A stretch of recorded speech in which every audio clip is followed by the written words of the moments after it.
A devastating motorcycle crash left a young man with life-altering injuries. At the time of the collision, police suspected the driver who hit him was impaired. Yeah, but the KSL investigators found it took over a year for prosecutors to finally file charges, and the driver is not in jail. That has his family wondering, where is justice? In the early hours of Mother's Day 2021, the phone rang at Doug and Deanne Walker's Kansas City home. Police officer kind of told me it was a serious accident and Casey's alive. The Walker's 20-year-old son, Casey, had been rear-ended on his motorcycle that night in South Jordan. When police showed up, Casey was not breathing. They had told us that we needed to get somebody there immediately because they didn't expect him to live. The Walkers rushed to catch an early morning flight to Utah. Casey's fight for life would not be easy. You know, we were not out of the woods. He was in a coma for 20 days. Casey wouldn't die at any second, but it might be tomorrow. It was so severe.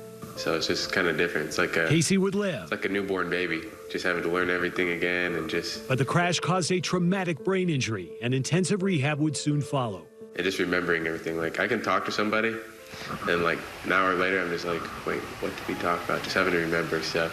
While the Walkers have focused on healing Casey, Awesome. South Jordan police focused on the driver who hit him.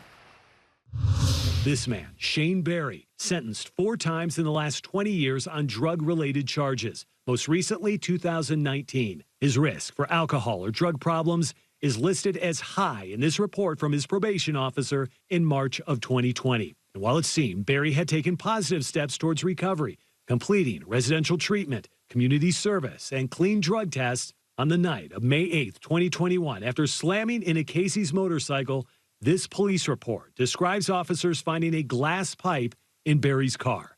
Paramedics took 2 vials of blood, which, according to charging documents, would later on come back positive for methamphetamine. There is some very clear evidence that this guy was high on drugs. But charges would not come until 416 days after the crash. It's left the Walker family feeling justice has not been served for their son. He's not paying any price at all.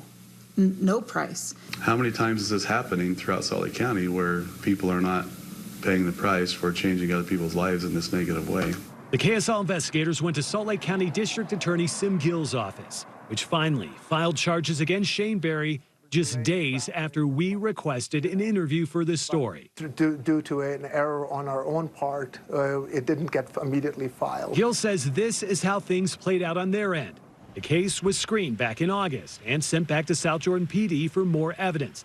That's not uncommon. Once they got the evidence in March, the case got a green light for prosecution. Also not uncommon.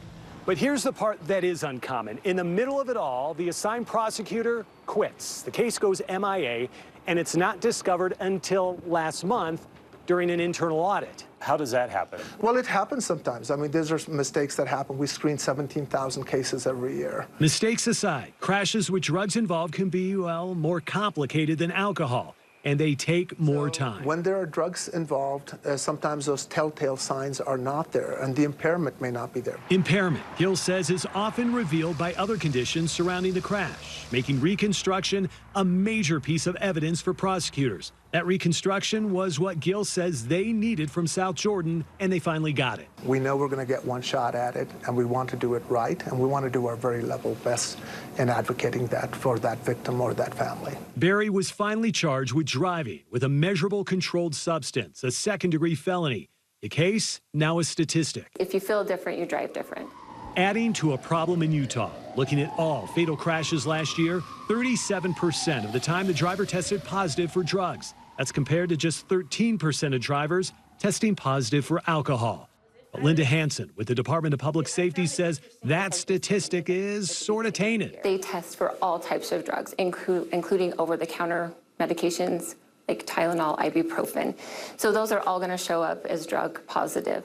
Here's a breakdown of what drugs were found in people's systems in drug-positive drivers in fatal crashes last year. 46% cannabis, 15% narcotics, 63% stimulants. Meth is considered a stimulant. And you know what else is considered a stimulant? Over-the-counter allergy meds.